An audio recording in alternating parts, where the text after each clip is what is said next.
Alright, Leroy, Spence from Will Motorsports.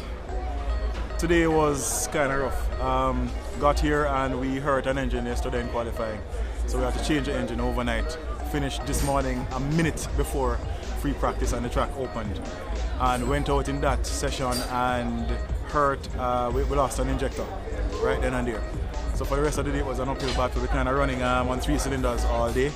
We managed to get an injector that was basically flooding cylinder number 1, and as a result it was a tough day. It's probably my hardest day of racing ever. So Nigel and I started every race from pit lane and we just tried to accumulate as much points as we can. We had a myriad of problems, but I want to be thankful because we made it both to the end of the race day, and that is something to write home about.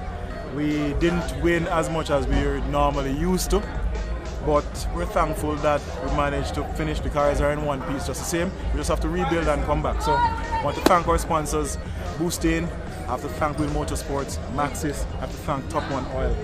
These guys have been very good to us, and it's been a good year of racing.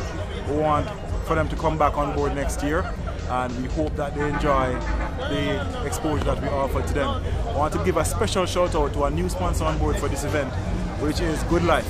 You can see this beautifully wrapped car right here. You'll be seeing a lot more of it. And Will Motorsports, Leroy and Nigel, we drink Good Life alkaline water. Try one. It's great stuff. Have yourself. Big up yourself, 876. Thank you so much. It's been fantastic working with you guys, and you guys have been supportive of us, and we are supportive of you. Great. Big up.